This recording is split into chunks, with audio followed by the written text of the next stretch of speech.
Hi, I'm Fred Kowal, President of United University Professions.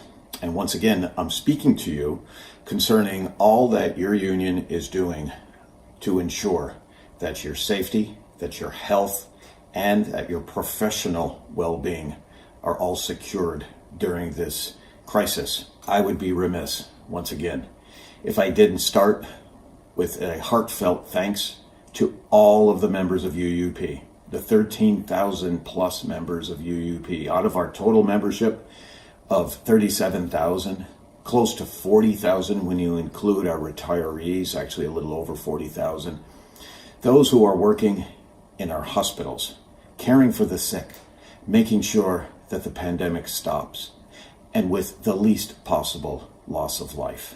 I wish every day that I serve as president of UUP during this crisis that I could do more. Many of us do wish we could do more. But know that you are in our thoughts, you are in our prayers, and we continue to fight the way we can with SUNY and with the Governor's Office of Employee Relations to ensure that you're safe, you're secure, and that your professional rights guaranteed in our contract and in New York State law are protected. We are working with the governor and his staff to ensure that the supplies get to you, to ensure your safety, whether it be the N95 masks that you desperately need, or the ventilators to help the patients, or the personal protective equipment. So much is necessary right now, so much is needed right now. We are working as hard as we can in support of the state to get the materials needed to protect you and to protect the patients you're serving. At the hospitals, many of you are mandated to work overtime. We are working very hard. We have made a proposal to the state and to the State University of New York concerning how the system could be created in order to compensate you, those of you who are not earning overtime pay but are working overtime hours. We're working diligently with the state and with SUNY, and we're getting an awful lot of support from the chapter leaders at the hospitals who are working so very hard. Carolyn Kuby at Stony Brook, Rowena Blackman-Stroud at Downstate in Brooklyn, and Rich Veenstra out at the Upstate Medical University in Syracuse. We're also getting support from the administrations at the hospitals. They understand the need to compensate the folks who are doing the life-saving work. I am hopeful that very soon we will have an agreement and a system put in place to compensate those who are working overtime. We're also working on behalf of many others within our bargaining unit and our union who are doing extra work, especially those in information technology.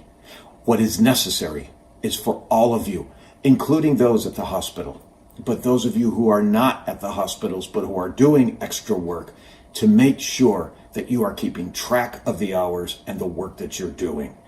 Cataloging it is vitally important. Keeping track of it is vitally important as we go forward and make the case to the state on your behalf. Also, if you are uncertain how to proceed on those issues or any of the other issues I'm going to talk about, make sure that you're in touch with your chapter leadership, because they are the ones that are on the ground in the campuses who can most directly help you with local administration. We will help at the statewide level, but it's necessary for us to fight on both fronts, at the statewide and at the campus level. We are also working very hard to ensure that the definition of who is an essential employee and a non-essential employee is hammered out as fairly as possible, but also in a way that ensures the safety of our members. And we've made progress from Fredonia to here, my home campus at Cobleskill, Morrisville, several other campuses, and their administrations are really taking aggressive steps to reduce the number of students and to create what, for all intent and purposes, are protocols, safety protocols, to protect us against the spread of this disease. Without a vaccine, without a cure, the only way we stop this is through social distancing and protecting ourselves from undue contact with too many others. That's the reality. So we're continuing to work on the issue of ensuring that fewer and fewer people have to be on campus where they could come into contact with infected individuals. We've been working very strenuously too to get childcare opportunities to the members of our union who are working sometimes extra hours, 16-hour shifts at some of the hospitals. And at the same time, their children are home from school, and so we have to assist in the provision of opportunity for childcare. We're working aggressively with our partners in the New York State United Teachers and NYSET, also with the United Federation of Teachers, UFT in New York City, and with county governments, with the state government, in order to create the conditions where childcare is available. There's been a lot of success around upstate medical in terms of providing a lot of childcare opportunities, and we welcome that. There's been some success out on Long Island, but still not enough. Where the real challenge is for our members at downstate in Brooklyn who need more childcare, and we are working on that issue and daily finding more opportunities and places where our hardworking healers can have their children housed while they're doing that important work. We also continue to work to ensure that the telecommuting agreement we made over a week ago is functioning correctly. What's important is to make sure your supervisor knows that you're doing the work that you are intended to do. There has got to be an understanding. In our conversations with SUNY, there is an understanding that these are very unique circumstances. For those of us who are academics and converting to online education, for those of us who are professionals and working from home, there's going to be an adjustment period. For many of us, we've never encountered anything like this. So what we have gotten from SUNY very successfully is an understanding attitude. And if that is not the case in your particular situation with a particular supervisor, let your chapter president know. Let us know.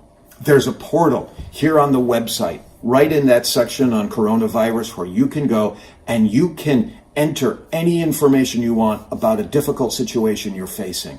And we will get that information to a chapter president and the labor relations specialist who can work with you to make sure your rights are protected. So there's multiple avenues you can use. We are working very hard and we're getting some traction on the issue of adjunct pay, specifically for the extra work that has to be done to prepare courses for online education.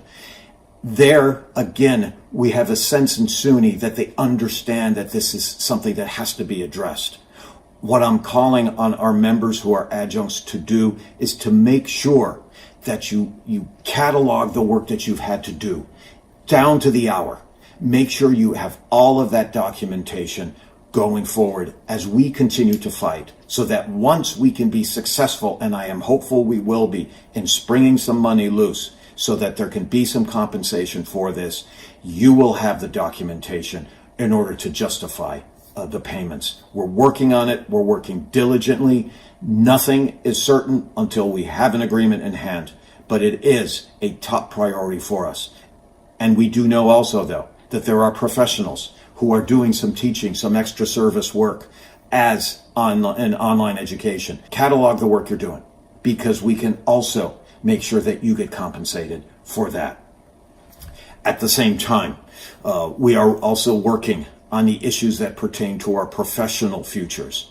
We're looking at the situation involving reappointment, tenure, permanence, all of those crucial career decisions that administration has to make, in some cases, in the next month or so. So we're working with SUNY and we're working with individual campuses to make sure the process is fair for all of our members. It is a very difficult situation. We do not want to negotiate an agreement that limits what members can do. If you feel you're confident, you've got a good portfolio, you want to move forward for your tenure or your permanent appointment, we don't want to stand in your way. But we want to make sure that the process is fair and also that it's safe. We want to make sure that when committees have to meet to discuss your particular reappointment or your tenure, we have to make sure that's done in such a fashion so our members who are involved in the work do not put themselves in jeopardy either. We have concerns about online education. We have concerns about the work that we do that is unique to our professions. Online education and the use of it to educate our students as far as we are concerned, and we want to make sure SUNY understands, and again, we believe they are hearing us loud and clear, This is a temporary situation. This is not permanent. We are not turning SUNY into an online system without any brick and mortar campuses. That is not the future of SUNY. SUNY will return to what it has been, a vibrant participant in the communities across New York State with students enrolled and present once we get through this health crisis. SUNY understands that. The understanding is also there that in these unique circumstances, we have to take account of the fact that there are a lot of students out there who are going to have real difficulties with online education because of the resources they may have in their homes or in their communities. We have to be aware of that too.